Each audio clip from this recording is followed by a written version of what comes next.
लखनऊ में एक 14 साल की जो लड़की मेड थी, वो मकान मालिक के घर में उसकी लाश मिली। लड़की के पिता का आरोप है कि मकान मालिक के बेटे ने उसके साथ रेप करने की कोशिश की और फिर उसकी हत्या कर दी। तो क्या ये एक आत्महत्या थी या हत्या? चलिए जानते हैं पूरा विस्तार से। ये लखनऊ की घटना है। बालागंज कॉलोनी में एक प्रहलाद नाम के व्यक्ति थे जो अपनी पत्नी उमा और बेटे राघव के साथ अपने मकान में रह रहे थे। उनके घर में एक 14 साल की लड़की काम करती थी। प्रहलाद को ब्रेन हेमरेज की बीमारी है और उनकी पत्नी उमा को कैंसर की बीमारी है। उनके एक लड़का है लेकिन उसकी शादी नहीं हुई। प्रहलाद एक रिटायर्ड अफसर है और उसी जो झुग्गी झोपड़ी, उस कॉलोनी के पास जो झुग्गी झोपड़ी में रहने वाली वो 14 साल की मेड थी लड़की, जो उनके घर में काम करने के लिए आई थी। रिटायर्ड अफसर प्रहलाद का लड़का जो राघव था उसे काफ़ी टाइम से परेशान कर रहा था, उसके साथ ज़बरदस्ती करने की कोशिश कर रहा था, रेप करने की कोशिश कर रहा था, लेकिन लड़की बार बार उसे मना कर दे रही थी। और लड़की ने इस बारे में अपने घर में भी जिक्र करा था अपनी माँ के साथ, उनने अपनी माँ को बताई थी सारी बात। तो 8 मार्च के दिन दोपहर का टाइम था, 11 बजे, करीब 11 बजे का टाइम था।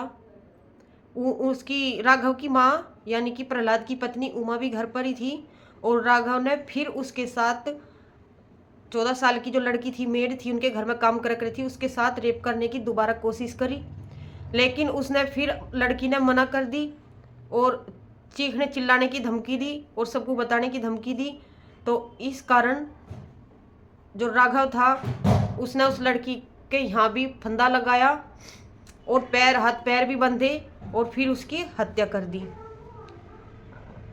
हत्या करने के बाद प्रहलाद की पत्नी उमा ने उस लड़की के पिता के पास फ़ोन करा कि आपकी लड़की ने हमारे घर में आत्महत्या कर ली, फांसी के फंदे पे लटक के अपनी जान दे दी।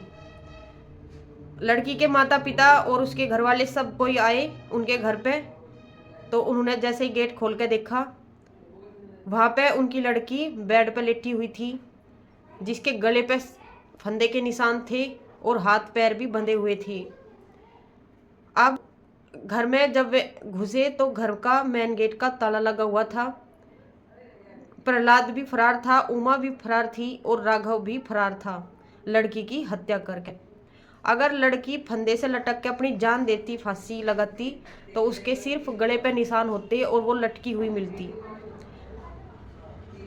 लेकिन उसके गले पे भी निशान थे, उसके हाथ पैर बंधने के भी निशान थे और मार पिटाई के भी निशान थे उस लड़की के शरीर पे। तो दोस्तों, एक 14 साल की लड़की की इस तरह निर्मम हत्या हमारे समाज के लिए अब बहुत बड़े दुख की बात है। खैर, पुलिस की कार्रवाई में पता चलेगा कि इसके हत्या के पीछे क्या कारण था, आत्महत्या थी या हत्या थी, वो तो बाद में पता चलेगा। अभी पुलिस अपनी कार्रवाई में है। क्या इस तरह किसी बच्ची को इस तरह परेशान करना क्या सही बात है? इस घटना पर आप सभी हमें अपनी राय कमेंट बॉक्स में ज़रूर दें और अगर ये आप सभी को घटना महत्वपूर्ण लगी है तो हमारे चैनल को लाइक, शेयर एंड सब्सक्राइब जरूर करें। मिलते हैं एक नेक्स्ट रियल स्टोरी के साथ, तब तक के लिए आप सभी का दिल से धन्यवाद।